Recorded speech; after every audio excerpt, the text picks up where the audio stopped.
నేను చెప్పబోయే కథలాంటి నిజానికి ఏ ఫోటో పెట్టాలో నాకు అర్థం కాక మా అమ్మ వాళ్ళ పొలంలో నాట్లు వేస్తుంటే ఆ వీడియో పెట్టానండి. అయితే నీళ్లు లేవు, ఎట్లా వేస్తున్నారు ఇక్కడ, నీళ్లు లేకుండా అనుకుంటున్నారా? నీళ్ళు వస్తున్నాయండి, ఇప్పుడే నీళ్లు పెట్టారు. ఆ నీళ్ళు వస్తున్నాయి అన్నమాట. వాళ్ళు నాటేసే టైంలో నీళ్ళు వస్తున్నాయి పైనుండి. లలిత టాక్స్కి స్వాగతం అండి. ఈరోజు వీడియో ఏంటంటే, నేను చెప్పేది కథ కాదు, కల్పితం కాదు, నిజం. ఇది ఏ ఊరిలో జరిగింది, వాళ్ళ పేర్లేంటి అనేది మాత్రం నేను చెప్పనండి. పెళ్ళైన ఆడ మగ మధ్య జరిగిందండి ఇది. పెళ్ళైన ఆ ఇద్దరు లవ్లో పడ్డారు. ఎలా అంటే, దివ్యల మాధురి, దువ్వాడ శ్రీనివాసుల వాళ్ళిద్దరూ ఇద్దరికి పిల్లలు ఉన్నారు. అయినా సరే వాళ్ళు లవ్లో పడ్డారు. ఇద్దరికి పిల్లలు ఉన్నారు. అయితే ఆమె అతనితో ఏం చెప్పిందంటే, నువ్వు నన్ను ఇష్టపడుతున్నావు కాబట్టి నేను నీకు కావాలి అంటే నువ్వు నీ భార్యను ముట్టుకోకూడదు, దాని చేతి కూడు కూడా నువ్వు తినకూడదు అని పాల గిన్నె మీద అతనితో ఒట్టు వేయించుకుందట. కామంతో కళ్ళు మూసుకుపోయిన ఆ కామాంధుడు ఉంపుడు గత్తె కోసం పిల్లల మీద, పాల గిన్నె మీద ప్రామిస్ చేశాడట.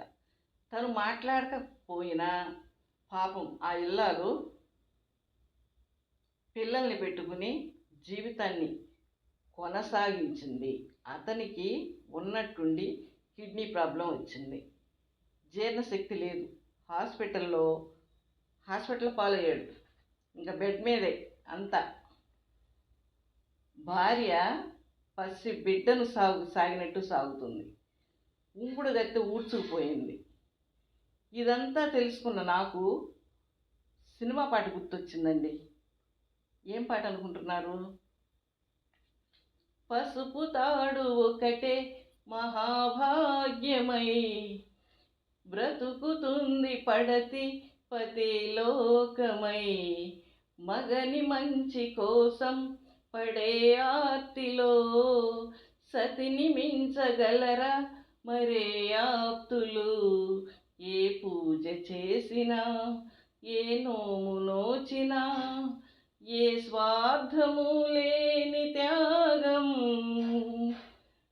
భార్యగా రూపమే పొందగా.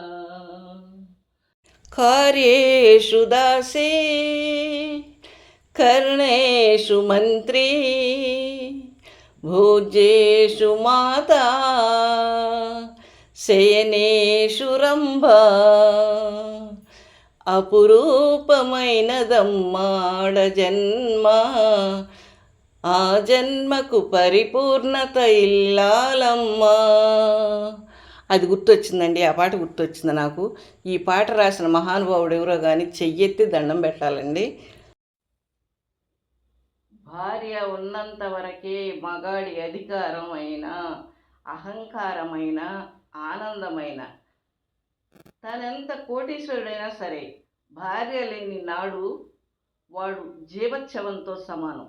అంటే బతికి ఉన్న సచ్చిన వారితో సమానం. భర్త లేని భార్య రెక్కల కష్టంతో అయినా పిల్లల్ని పోషించగలదు. కానీ భర్త డబ్బు సంపాదించగలడేమో కానీ పిల్లల్ని పోషించగలడా? భార్య అనే దీపం ఆరిపోయిన రోజు ఆ ఇల్లే కాదు, ఆ ఇంటి యజమాని జీవితం కూడా చీకటి. పెరిగిన గడ్డం, మాసిపోయిన బట్టలు, దుమ్ము పట్టిన ఇల్లు, పీక్కుపోయిన కళ్ళు, కడుపులో ఆకలి.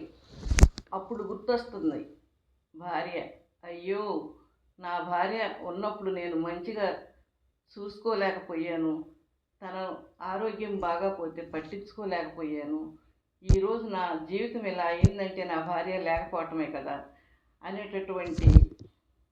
అనే ఆలోచన, బాధ. మీరు బతికి ఉన్నంతకాలం అలాంటి ఆలోచనతో కుసించి నశించిపోవాల్సిందే అన్నమాట. కొందరు అనుకోవచ్చు ఏమని, భార్య లేకపోతే ఏం డబ్బులు ఉండాలి కానీ ఫుడ్ దొరకదా, బెడ్ దొరకదా అనే మహానుభావులు లేకపోలేదు. ఉన్నారు, నిజమే. ఎన్నాళ్ళు? పర్సులో డబ్బులు ఉన్నన్నాళ్ళు. పర్సు ఖాళీ అయ్యి వయసు పైబడి అవయవాలు అలసిపోయిన రోజు లవర్స్ వచ్చి లాలి పడతారా? లేదు. నీ భార్య స్థానంలోకి వేరే క్యారెక్టర్ని నువ్వు తెచ్చుకున్నా నీకు భార్య కాగలదేమో కానీ నీ బిడ్డలకి తల్లి మాత్రం కాదు, కానే కాదు. వేద మంత్రాల నడుమ తాళి కట్టి నాతి చరామి అనే పదానికి చరమగీతం పాడి భార్య, కట్టుకున్న భార్య అనే కనికరం లేకుండా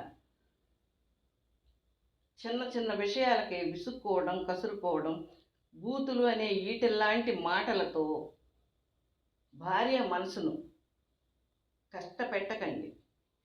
ఇక్కడ మీకు ఓ చిన్న విషయం చెప్పాలండి. అదేంటంటే, నేను అందరి మగాళ్ళ గురించి నేను మాట్లాడట్లేదండి. ఇలాంటి వాళ్ళు ఉన్నారు, వాళ్ళ గురించి నేను మాట్లాడుతున్నాను. చూశాను కాబట్టి ఇలాంటి కుటుంబాల్లో ఇలాంటి విషయాలు చాలా నేను చూశాను కాబట్టి నేను మాట్లాడుతున్నాను. అలా అని నేను మగజాతిని మొత్తాన్ని మాత్రం నేను అంటలేదండి. ఇలాంటి భార్య విషయంలో ఇలా కర్కోటకంగా ప్రవర్తించే వాళ్ళ గురించి మాత్రమే చెప్తున్నాను అన్నమాట. కని పెంచిన తల్లిదండ్రులని, నడక నేర్చుకున్న నట్టింటిని, పుట్టి పెరిగిన ఊరును వదిలేసి మెడ వంచి మీతో తాళి కట్టించుకుని మీ చేయి పట్టుకొని 7 అడుగులు నడిచి ఆశల పల్లకిలో, ఊహల ఊయల్లో ఎన్నో ఆశలతో వచ్చిన భార్య ఆశల్ని అడియాశలు చేయకండి. భార్యేషు దాసి, కర్ణేషు మంత్రి, భోజ్యేషు మాత, శయనేషు రంభ అనే పదాలకు విలువనియండి, ఆచరించండి, ఆనందించండి. ఇదంతా నేను ఎందుకు చెప్తున్నానంటే, ఈ వీడియో నేను చేయటానికి కారణం ఏంటంటే, ఇలాంటి వాళ్ళని చాలామందిని, ఇలాంటి మగాళ్ళని నేను చూశానండి చిన్నప్పటి నుంచి. ఇరుగు పొరుగును కానివ్వండి అట్లా చూసున్నాను. అదంతా నా మనసులో ఉందన్నమాట. ఒక అతను అయితే, నాకు తెలిసిన ఒక అతను భార్య ఉన్నప్పుడు అసలు మామూలుగా కాదు, తెగ తిరిగాడండి. ఇల్లని వాకిలని లేకుండా, ఇంట్లో భార్య తిన్నదా లేదా అని కూడా చూడకుండా ఎట్లా అంటే అట్లా తిరిగి ఆమెను చాలా వేధించాడనమాట. ఆమె చనిపోయింది. చనిపోయిన తర్వాత ఈరోజు ఆయన పరిస్థితి ఎట్లా ఉందంటే, మగాడు ఏంటంటే డబ్బు సంపాదించగలడు కానీ వంట చేసుకు తినలేడుగా. అలా అని బయట తిళ్ళు ఎన్నాళ్ళు కొనుక్కు తింటారండి. ఇప్పుడు ఆయన పరిస్థితి అలా ఉంది. ఏంటంటే ఇంకా ఒక రోజైతే బయట తినొస్తుంటాడంట, ఒక రోజైతే వండుకొని కూర కోసం ఇరుగు పొరుగు వాళ్ళ ఇళ్ళకి వెళ్ళి అడుగుతున్నాడంట. ఎలా బతికినాడంట ఆయన. అదే భార్యను మంచిగా చూసుకొని ఉంటే ఇవాళ ఆయనకు 5 వచ్చేది కాదు. మీరు ఇట్లా నేను అంటున్నానని అనుకోవద్దండి. ఎందుకంటే ఇలాంటి ఒకటి కాదండి, రకరకాల కారణాలతో భార్యలను వేధించే మగాళ్ళు చాలామంది ఉన్నారు ఇప్పుడు సమాజంలో. వాళ్ళందరి గురించి నేను మాట్లాడుతున్నాను. పిల్లలు పెద్దవాళ్ళు అయిపోయి రెక్కలు వచ్చిన పక్షుల్లాగా ఎక్కడి వాళ్ళు అక్కడ వెళ్ళిపోయి వాళ్ళ జాబులు, వాళ్ళ వృత్తిరీత్యా ఎక్కడెక్కడో ఉంటారు. లాస్ట్కి అవసాన దశలో ఒకరికొకరు ఆసరా. భర్తకు భార్య తోడు, భార్యకి భర్త తోడు. అందుకే ఒకరినొకరు అర్థం చేసుకొని మంచిగా ఉండండి. కలతలు లేని కాపురం సంతోషాల గోపురం. మీకు గనక నా వీడియో నచ్చితే లైక్ చేయండి, షేర్ చేయండి, కామెంట్ చేయండి, సబ్స్క్రైబ్ చేయండి, గంట సింబల్ని క్లిక్ చేయండి. నెక్స్ట్ వీడియోలో మళ్ళీ కలుసుకుందామండి. అంతవరకు సెలవు, నమస్తే.